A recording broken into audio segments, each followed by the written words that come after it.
There are ghosts in that song. A spooky song for a spooky season. 92.3 WTTS. Matt Pelser. And if you really wanted to get into the spirit of spirits, consider the show happening at the Irving Theater tomorrow night. My guest is the woman who will be on stage. She's been the star of Ghost Hunters on Sci-Fi. She also produces the paranormal series Kindred Spirits. She is Amy Bruni. Good morning, Amy. Good morning. Hello there. So this show happening at the Irving tomorrow night, it's called Walking with Ghosts. Can you tell me a little bit about it? Yeah, so basically, I've been investigating and researching the paranormal for decades, a lot of decades. I don't like to say how many anymore, but I go through some of my favorite case files, my favorite hauntings. I tell the stories of the ghosts. I tell the stories of the history of the locations. I show people evidence of the paranormal. We listen to actual recordings. We watch videos. I bring haunted items that people can peruse at their leisure.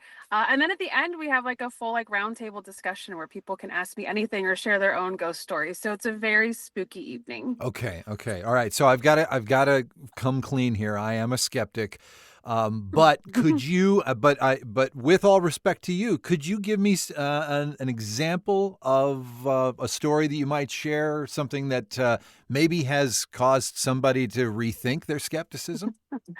I love skeptics, It's I'm actually remarkably skeptical. I'm very hard on activity that I experience. So, but I have seen, obviously when you're on a show like Kindred Spirits, which, we're on season 7, I have crew members that come in all the time and they will have experiences. They come in kind of poo-pooing it. They're like, I'm just here to be the camera operator. And the next thing you know, one of them gets grabbed or pushed, or they see a full-bodied apparition and their outlook changes. So maybe you just need to get into some more spooky places. Could be. Um, when I lived on the other side of town, there was this paranormal investigator. And they had their own vehicle. They had these green lights on the vehicle, and I would drive by sometimes, and I'd be like, man, I wonder if they ever turn those lights on. And then one day I saw it, they were rounding the corner, and they had these green revolving lights on, and I'm like, oh my gosh, there's a paranormal emergency happening. Have you ever been in a situation where you've been called to a paranormal emergency, and what was it, and what did you do?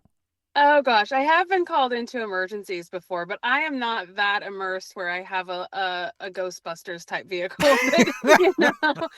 It's usually just a rental car from Enterprise or something. But anyways, but yeah, no, I've been called in many times, usually from families who are very confused and scared.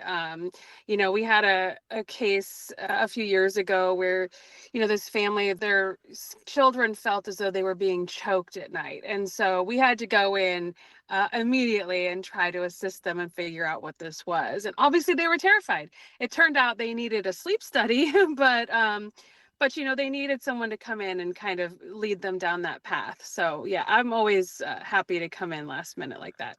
A skeptic herself, but she's seen a few things. She is Amy Bruni, and she is hosting Walking with Ghosts at the Irving Theater tomorrow night. Doors at 7, show at 8. Amy, thank you so much for your perspective. Thank you for having me. I really appreciate it.